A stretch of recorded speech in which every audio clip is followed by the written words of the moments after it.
Olá pessoal, aqui é a professora Andréa Andrade e hoje vamos falar sobre alguns princípios de massagem terapêutica.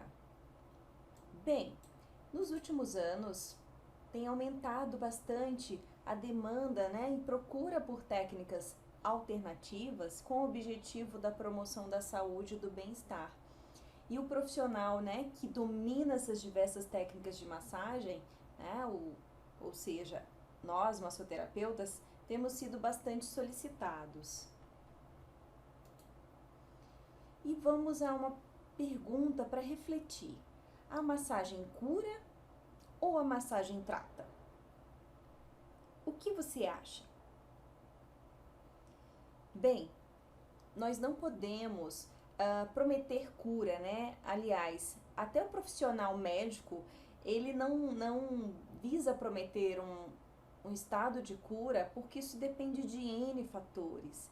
Então, nós costumamos dizer que a massagem trata, e em algumas situações ela é um coadjuvante no tratamento. O massoterapeuta, ele vai atuar em conjunto, muitas vezes, com o clínico geral, com o ortopedista, com o fisioterapeuta ou outros profissionais da área médica. Dentre as principais indicações da massagem, vou falar aqui as que eu considero mais relevantes, tá?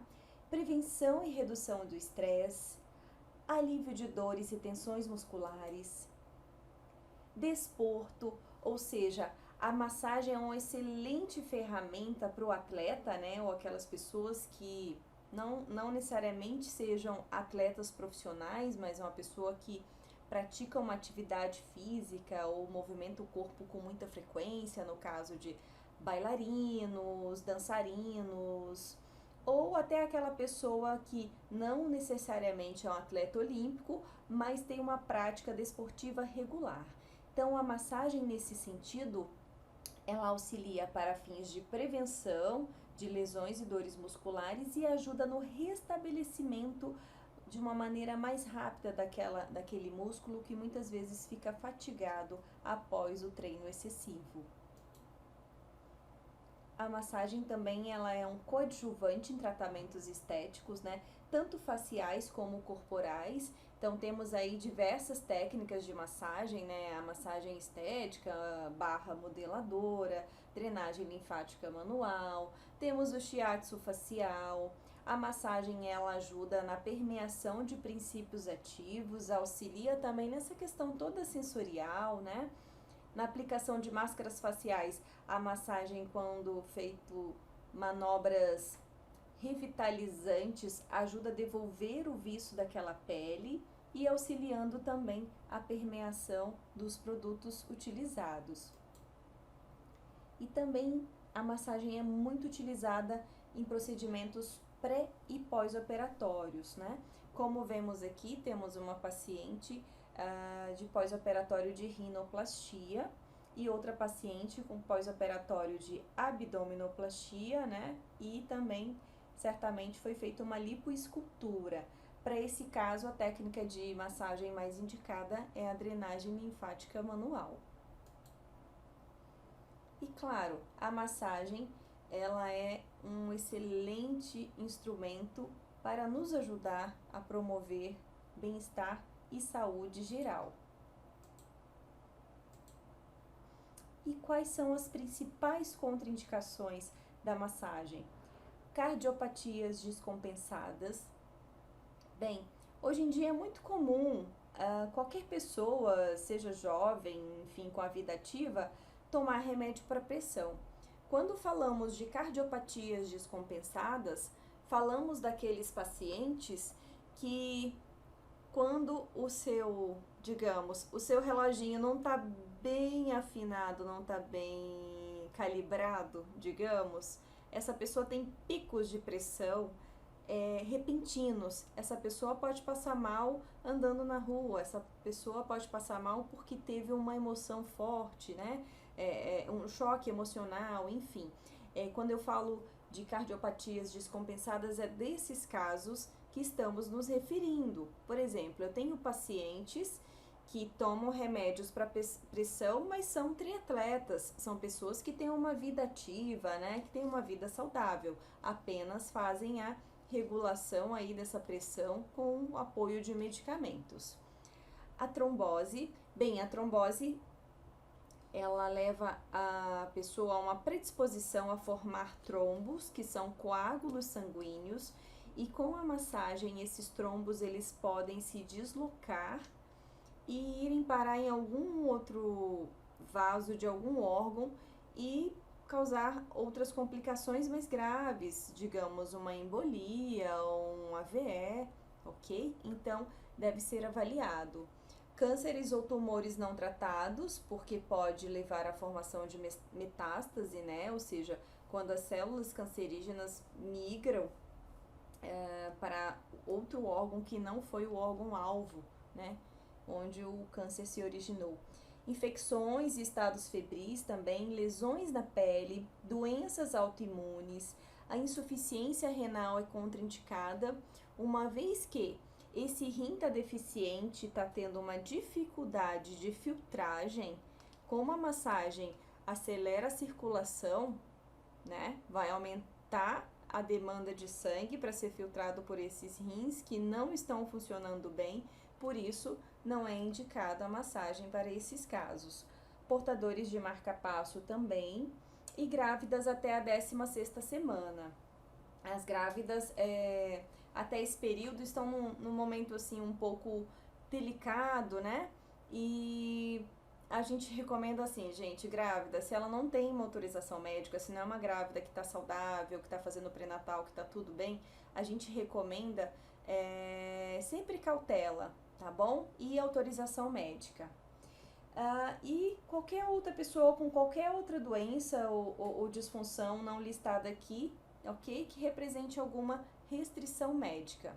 Por isso que eu sempre recomendo, na dúvida, não ultrapasse, tá? No pior dos casos, pede para esse paciente uma autorização do médico para que ele possa receber o procedimento de massagem, ok?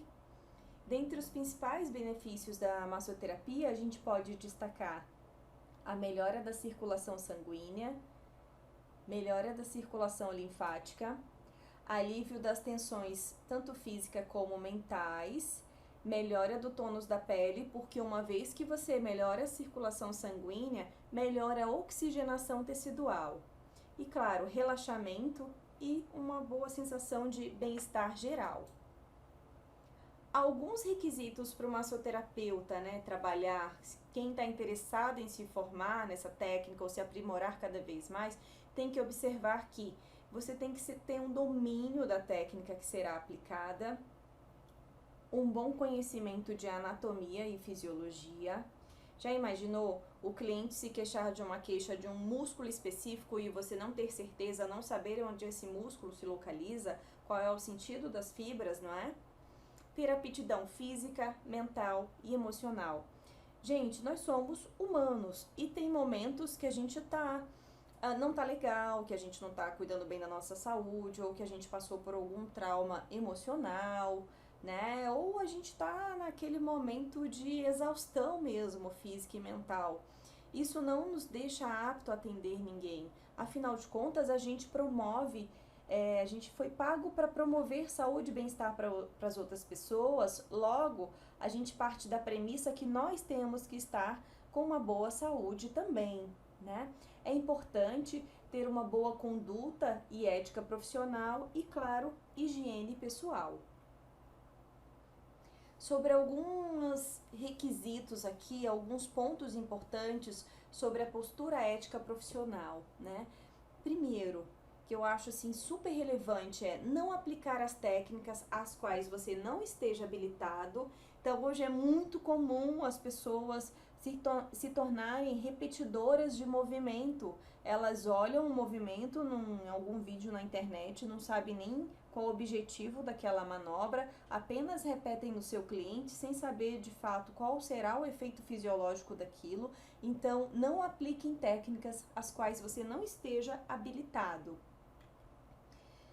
Respeitar a integridade, dignidade e privacidade do seu cliente ou paciente, né? Gente, temos que ser muito discretos, temos que entender ali que quando o paciente ou cliente se entrega para você, ele está entregando para ele o corpo dele. Então vamos ser muito respeitosos, vamos ser discretos no sentido também de respeitar os dados desse cliente, né? Vamos falar aqui de outros temas importantes. Não dar diagnósticos, tá bom? Quem dá diagnóstico é médico, e ainda assim o médico às vezes tem uma junta aí com outros profissionais para auxiliar nesse diagnóstico, ok? Então, assim, a gente não dá diagnóstico, ok? A gente parte do nosso trabalho terapêutico a partir de um diagnóstico que outro profissional já fez, ok? Não fazer comentários sobre os clientes, tá? Então é super importante, gente, você evitar condutas do tipo, olha, esse cliente que acabou de sair daqui, ele tem um problema assim, assim, assado. Nossa, aquele cliente que acabou de entrar, ele falou tal coisa, tal coisa, tal coisa, tá? Então, evitem fazer comentários sobre os clientes, tanto para outros profissionais que trabalham com você, tanto para outros clientes, né? E lembrar sempre dessa questão, que você deve preservar a privacidade do seu cliente, ok? Não receitar medicamentos e fórmulas, nós não estamos aptos a isso. Caso ocorra alguma intercorrência ou algum problema de saúde e seja constatado que foi porque a pessoa tomou um medicamento ou um chá específico que o massoterapeuta indicou, isso pode gerar uma complicação profissional. Então é importante você não dar essas receitinhas, tá bom? Para os seus clientes. Não falar mal de outro profissional, né? Olha só, vamos tomar exemplo dos profissionais médicos. É tão bonito, né? A maneira como os médicos se respeitam. Eu não vejo médico indo para a televisão para falar de outro médico, não é? Então não vamos falar mal de outros profissionais, seja da nossa área como profissionais de outra área, ok? E fazer o uso de EPIs, que é super importante, né, gente? Nossa máscara, nosso jaleco, sapato fechado, isso é super importante. E lembrando que a questão de biossegurança é uma mão de via dupla, né? Porque tanto você se proteger, vai que o seu cliente está com uma gripe, um resfriado, e você não sabe ainda, nem ele sabe, aí você está protegido, assim como o contrário também. E ter bons hábitos de higiene, né? Lavar as mãos, manter o seu ambiente sempre limpo e higienizado, fazer uso de materiais descartáveis, né? Higienizar sempre a maca após cada uso, dentre outros cuidados. E, claro, ter a sua vestimenta e seu comportamento adequados ao seu trabalho. Sobre a higiene pessoal do massoterapeuta. Vamos, né, de maneira ideal, fazer o uso de roupas claras, limpas e discretas, unhas curtas, limpas e lixadas, cabelos limpos e presos. Devemos evitar perfumes fortes e manter uma boa higiene bucal, tá bom, gente? Às vezes a gente tá com probleminha de estômago ou coisa do tipo, tá joia? Então, o uso da máscara pode ajudar nesse sentido. Sobre a higiene ambiental, ou seja, a higiene do nosso ambiente de trabalho. Vamos manter o nosso ambiente sempre limpo, organizado, climatizado, para promover o máximo de conforto para o nosso cliente. O nosso ambiente também ele deve ser tranquilo, livre de ruídos perturbadores. A gente faz uso de música ambiente, lembrando que, de preferência, que essa música ambiente não tenha letra. Às vezes o seu cliente vai para relaxar e você bota uma música até bonita, mais antiga, e essa música pode ativar emoções passadas nesse seu cliente, ok? Então é importante músicas, som de cachoeira, sons da natureza, flauta indiana, né? Tem várias músicas aí sem letra, músicas instrumentais, que as pessoas vão gostar muito, e essas músicas acabam estimulando o relaxamento. Fazer uso de cores neutras no seu ambiente, né? ter uma decoração discreta, se possível fazer uso de Feng Shui, né, para fazer Feng Shui, Feng Shui, enfim, não sei como pronuncia. Uma decoração discreta, harmoniosa, tá bom? Que já vá promovendo também um relaxamento e que esse seu cliente ele vá se desligando do ambiente urbano e sentindo que o seu local de trabalho é um local que traz sensação de paz e acolhimento. E, claro, higienização dos seus instrumentos com álcool 70% e uso de materiais descartáveis. Sobre os EPIs. O óbvio, né? Precisa ser repetido, mas eu vou falar aqui. Importante fazer o uso de um jaleco, usar sapatos fechados, toucas, máscaras e luvas, dependendo, né, da técnica e dependendo do produto a ser utilizado. No seu atendimento, fazer o preenchimento obrigatório dessa ficha de anamnese, ter empatia com o teu cliente, saber escutar a queixa e respeitá-la, né? Fazer um bom drapejamento, já vou explicar sobre o que é o drapejamento, e fazer a conversa com o tecido, tá? O tecido aqui, gente, é o tecido muscular. Ficha de anamnese. Na ficha de anamnese, que ela é um documento, né? Ela é obrigatória. Na ficha de anamnese é onde você vai anotar os dados pessoais do seu cliente, histórico de doenças, histórico familiar, queixa, algumas perguntas importantes devem ser respondidas, né? Questões sobre hábitos alimentares, práticas de esporte, né? A frequência que pratica esses esportes, se é fumante, se consome bebidas alcoólicas, como é o seu sono, né? Nós precisamos fazer até uma análise da questão de qualidade de vida desse paciente. Então, é super importante eu conhecer, não entrar na vida pessoal do seu paciente, tá? Mas entender o seu estilo de vida para saber escolher melhor, né? Optar pelas melhores técnicas e entender, assim, qual vai ser o protocolo de tratamento que eu vou utilizar para as queixas que essa pessoa me relata e que seja condizente com os hábitos de vida dela, né? Questões emocionais, gente, apenas caso o cliente se manifeste a respeito, tá bom? Para questões emocionais, existem diversas técnicas, tem algumas terapias holísticas que abordam esses casos, mas para as massagens a gente vai abordar mais assim, sobre os hábitos de vida da pessoa. E, claro, que é muito comum as pessoas falarem que emocionalmente estão cansadas, estão estressadas ou passaram por uma raiva naquele dia, ok? Mas o objetivo do nosso trabalho é promover um alívio e bem-estar geral, não necessariamente focando na emoção. Para isso, é super importante a gente manter a ética e, se for o caso, recomendar a esse cliente que procure um profissional psicólogo ou psiquiatra. No momento do atendimento, é super importante que nós tenhamos empatia com seu cliente, ok? Saber ouvi-lo, respeitar a sua queixa, respeitar a sua individualidade, sua integridade e privacidade. Outra coisa super importante, gente, esclarecer sobre a técnica a ser aplicada, tá? Por exemplo, alguns clientes têm algumas crenças, acerca de terapias holísticas e tem um certo preconceito, né? Então, quando você fala que o Shiatsu é uma técnica japonesa que promove o equilíbrio energético nos canais, né? Melhora a circulação, equilibra a circulação do Qi. Então, tem cliente que, dependendo da sua crença ou da sua religião, não vai ser adepto a esse tipo de abordagem, né? Então, é super importante você esclarecer sobre essa técnica ser aplicada, né? E não aplicar as técnicas às quais o seu cliente ou paciente não concorde ou não se sinta à vontade, ok?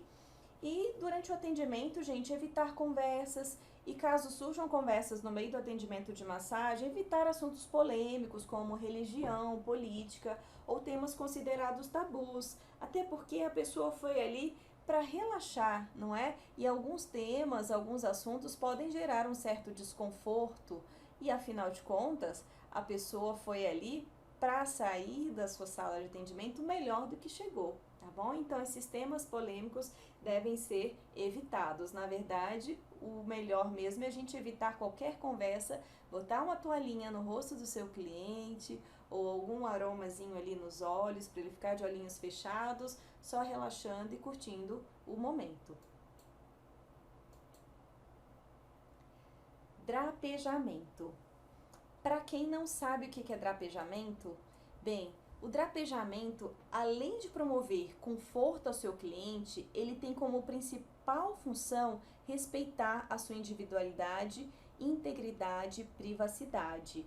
E também cria uma situação de zelo e respeito entre terapeuta e cliente, tá? O drapejamento é o hábito ali de cobrir o teu cliente, tá? Ele pode ser feito com o uso de toalhas, lençóis ou mesmo uma vestimenta adequada, tá bom? Às vezes seu cliente vai ali, mesmo que ele vá com biquínis, shorts ou peças íntimas, é importante você cobrir o teu cliente nas partes que não estão sendo massageadas, tá?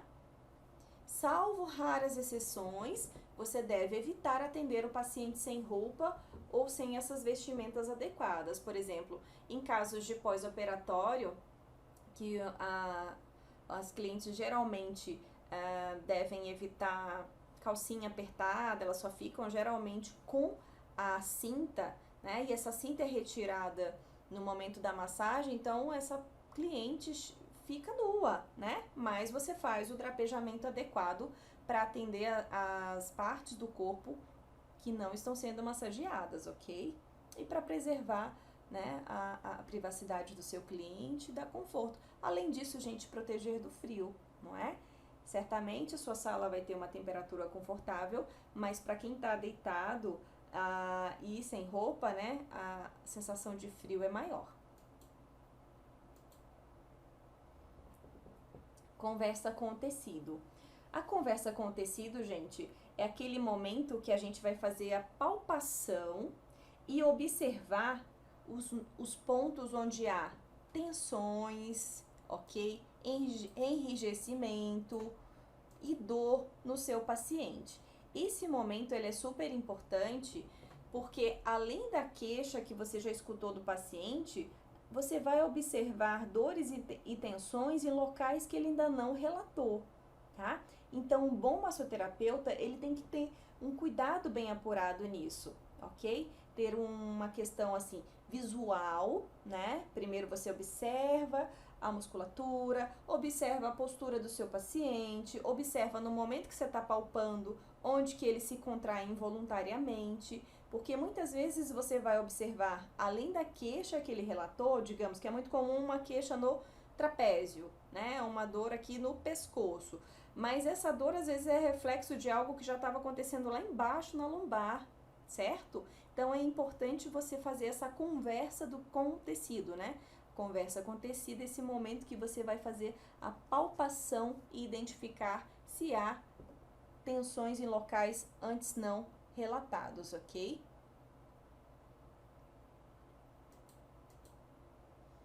E no momento da conversa com o tecido, gente, você tem que observar também diferenças posturais, né? No andar do seu cliente, o modo com que ele se senta, se há algum vício postural, perceber por meio visual e do toque possíveis diferenças de tônus, ok?